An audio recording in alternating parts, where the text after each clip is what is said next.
Hey everyone, this is Samsur Arfin Piyash and you are watching Noob Rider. Welcome to another vlog.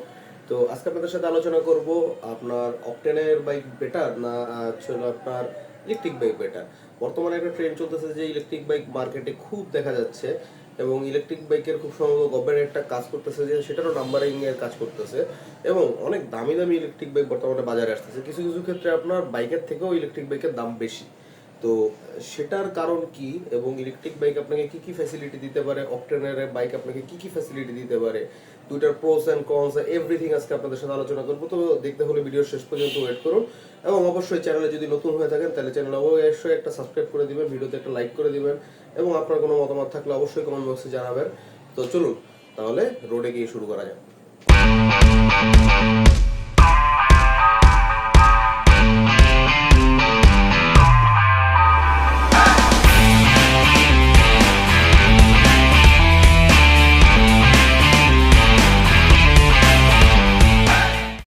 ফার্স্টে যদি কথা বলতে হয় তাহলে অবশ্যই বলতে হবে পারফরমেন্স নিয়ে, কেননা পারফরমেন্স আমাদের সবার কাছে হলো খুবই গুরুত্বপূর্ণ।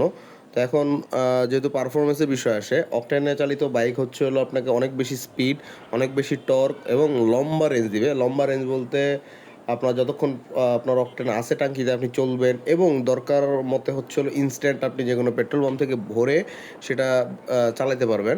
অন্যদিকে ইলেকট্রিক বাইক হলো আপনাকে নিঃশব্দ একটা আপনাকে ইঞ্জিন যেহেতু নাই, মোটরে চলবে, সে কারণে কোনো শব্দ হবে না, ইনস্ট্যান্ট টর্ক দিবে, সিটি রাইডের জন্য খুবই পারফেক্ট। কিন্তু যদি ড্র্যাগ রেস করেন তাহলে অবশ্যই পেট্রোল বাইক বা অকটেন বাইক যেটাই বলেন সেটা সবসময় আগে থাকবে। তবে সিটি কমিউটে ইলেকট্রিক বাইক খুবই স্মুথ এবং বর্তমানে অনেক ইলেকট্রিক বাইক বের হচ্ছে যেগুলির পিক আপও খুবই ফাস্ট। সেকেন্ড পয়েন্ট যদি বলি তাহলে বলতে হবে বাইকের স্পিড। স্পিডের দিক দিয়ে অবশ্যই আপনার অকটেন বা ফুয়েলে চালিত বাইকগুলি অবশ্যই এগিয়ে থাকবে, কেননা আপনার স্মুথ এক্সিলারেশন যদিও আপনাকে ইলেকট্রিক বাইক দিবে, কিন্তু টর্ক বেশি, স্পিড বেশি, ক্লাসিক এক্সিলারেশন এগুলি আপনাকে হলো একটা ফুয়েলে চালিত বাইকে দিতে পারবে। যেমন হলো আমি যদি বলি জিক্সার 155 আমি যেটা চালাচ্ছি, এফআই এবিএস যেটা অকটেনে চলে, সেটা আমি টপ 130 পাইছি। কেউ কেউ 134-35ও পায় ম্যাক্সিমাম যদি না মডিফিকেশন করেন। বাট আপনি যদি রানারের ইওয়েভ যে ইলেকট্রিক বাইকটা আছে সেটা যদি দেখেন 80-90-র উপরে আপনাকে টপ স্পিড কখনোই দিবে না, কিন্তু ইওয়েভও কিন্তু দেখতে খুবই আকর্ষণীয় একটা বাইক। বাট স্পিডের দিক দিয়ে আপনাকে অকটেন বাইকই হলো বেশি সাপোর্ট দিবে। আসেন বেসিক ডিফারেন্সগুলি নিয়ে যদি কথা বলতে চাই, যেমন অকটেন বাইকের বেসিক ডিফারেন্সের মধ্যে মূল যে জিনিসটা আছে, ইঞ্জিন আছে, ফুয়েল ট্যাঙ্ক আছে, গিয়ার সিস্টেম আছে, ক্লাস সিস্টেম আছে। বাট সেখান দিয়ে যদি ইলেকট্রিক বাইকে খেয়াল করি তাহলে ব্যাটারি আছে, মোটর আছে এবং কোনো গিয়ার নাই, ইঞ্জিন নাই, ফুয়েল ট্যাঙ্ক নাই। এখন অনেকে বলতে পারে যে অকটেন বাইকেও তো ব্যাটারি আছে, তার পার্থক্য কেমনে হলো? অকটেন বাইকের যে ব্যাটারিটা সেটা রিচার্জেবল ব্যাটারি না, ইলেকট্রিক বাইকের যে ব্যাটারিটা আছে সেটা রিচার্জেবল ব্যাটারি। এবং সেই রিচার্জেবল ব্যাটারি বলতে না, অকটেন বাইকেরটা রিচার্জেবল না বলতে সেটা হলো আপনি যখন রানিং অবস্থায় ব্যাটারি একটা চার্জ নিয়ে ব্যাটারি একটা সার্টেন টাইম পর্যন্ত থাকবে, কিন্তু ওই ব্যাটারির চার্জ আপনার গাড়িকে কন্টিনিউয়াস রান করাবে না, আপনার গাড়িকে রান করাবে ফুয়েল, পেট্রোল, অকটেন, ডিজেল যেটাই থাকুক। বাট সেখান দিয়ে ইলেকট্রিক বাইকের ফুয়েলটাই হলো ব্যাটারির যে পাওয়ারটা থাকবে এবং সেটা শেষ হওয়া মাত্র আপনার বাইক বন্ধ হয়ে যাবে, আপনার আবার ওটাকে রিচার্জ করতে হবে এবং সাথে সাথে হলো বাইক চালাতে পারবেন। এটাই অ্যাকচুয়ালি বেসিক পারফরমেন্স আর ইউজার এক্সপিরিয়েন্স এটাই। এবার আপনার ইলেকট্রিক এবং অকটেন বাইকের যে মূল সবার কনসার্ন উইনিং বিষয় যেটার জন্য বর্তমানে অনেক বেশি সেল হচ্ছে সেটা হলো আপনার খরচ আর মেনটেনেন্স। এখন খরচের বলতে গেলে খরচের মধ্যে ফুয়েলটা আসে, মেনটেনেন্সও তো খরচের মধ্যেই পড়ে। তো মেইন ইম্পর্টেন্ট দিকটা খরচই। এখন খরচে যদি আমি মাইলেজ হিসাব করি, একটা অকটেন বাইক ধরুন আমার এই জিক্সারটাই আমি হলো লাস্ট মাইলেজ টেস্ট করছিলাম, আমার পার লিটারে 44 কিলোমিটার যাচ্ছিল। এখন আমি যদি ওইভাবে হিসাব করি তাহলে আমার পার কিলোমিটারে আমার 2 টাকা 84 পয়সা করে হলো খরচ যাচ্ছিল। জাস্ট এই খরচটা আমি আপনাকে ধরতে বলতেছি না, আমি এর সাথে আপনাকে অন্য খরচও নিয়ে আসতেছি। যেমন হলো আমার ইঞ্জিন অয়েল কিন্তু পার কিলোমিটারে কিছুটা হলেও ক্ষয় হচ্ছে, যার কারণে আমাকে চেঞ্জ করতে হবে সামনে। আমার এয়ার ফিল্টারটা ড্যামেজ হচ্ছে, আমার বাইকের যন্ত্রাংশগুলি ড্যামেজ হচ্ছে। ওদিকে না যে যদি আমি শুধু এয়ার ফিল্টার আর ইঞ্জিন অয়েলের দিকে আসি, এখানে আমার কিন্তু আরেকটা খরচ যোগ হচ্ছে। তো 2.84টা কিন্তু আপনি 3 এর আপ চলে যাবে। বাট একটা ইলেকট্রিক বাইকে আপনি একটা ফুল চার্জে 60-70 কিলোমিটার, 50-70 কিলোমিটার চলে, আর একবার চার্জে আপনার খরচ পড়বে 15 থেকে 20 টাকা ম্যাক্সিমাম। অথবা 10 থেকে 15 টাকা, মানে অ্যাভারেজে হচ্ছে হলো আপনার পার কিলোমিটারে কত 20 থেকে 30 পয়সা। এটা না আছে কোনো এয়ার ফিল্টার, না আছে কোনো ইঞ্জিন অয়েল। সো মানে এক চার্জে হচ্ছিল আমি 20-30 পয়সা 1 কিলোমিটার চলে যাচ্ছেন। এবং মেনটেন্যান্স কস্ট যদি আমি এখন হিসাব করি, ইলেকট্রিক বাইকে না আছে ইঞ্জিন, না আছে গিয়ার, না আছে ক্লাচ, আপনি কাজ করাবেনটা কিসে? ব্রেক টেক এগুলি ছাড়া তার কোনো কাজের কিছু নাই। সো মেনটেন্যান্স কস্ট আপনার এই দিক দিয়ে আপনার একটা বাইকের মেইন জিনিস খরচই কিন্তু ইঞ্জিন গিয়ার আর ক্লাচের মধ্যে।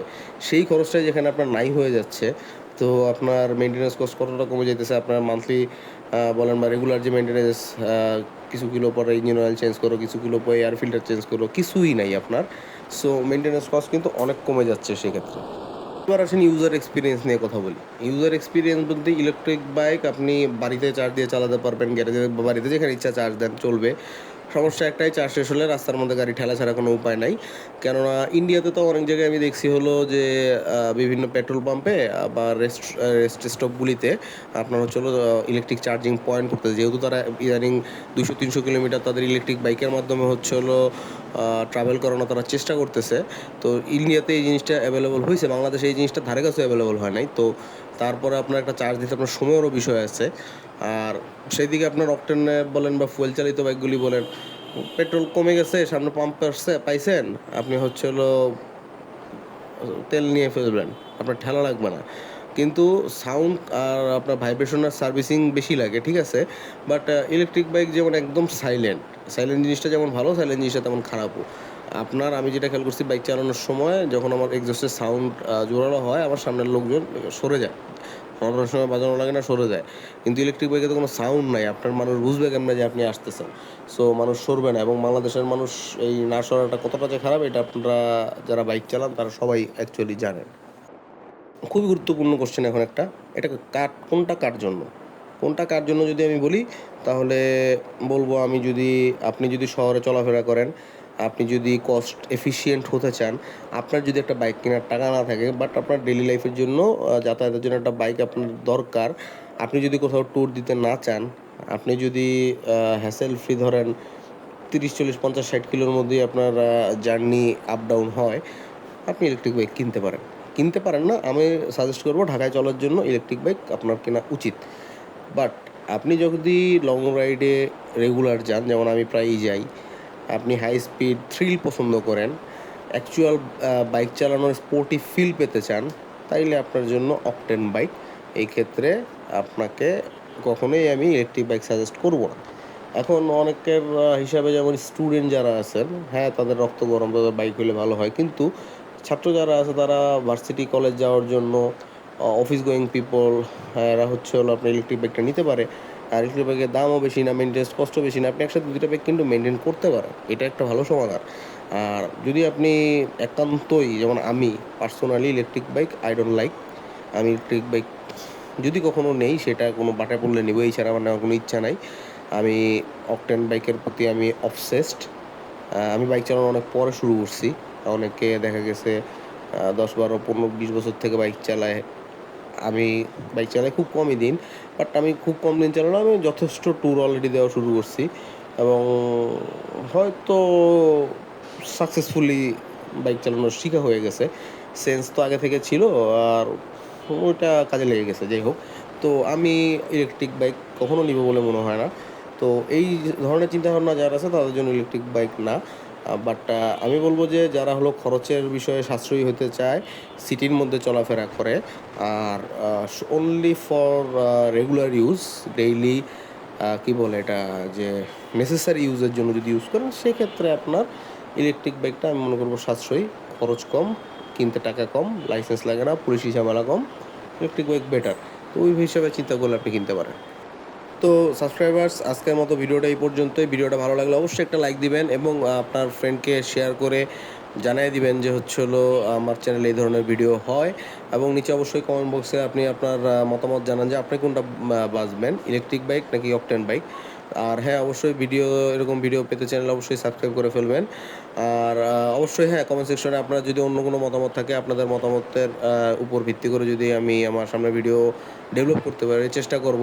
সো ওইটা করতে পারেন। তো আমার চ্যানেলটাকে সাবস্ক্রাইব করে সাথে থাকবেন। তো আজকে এই পর্যন্তই, সে দেখা হবে সামনে কোনো ভিডিওতে। সেই পর্যন্ত খোদা হাফেজ।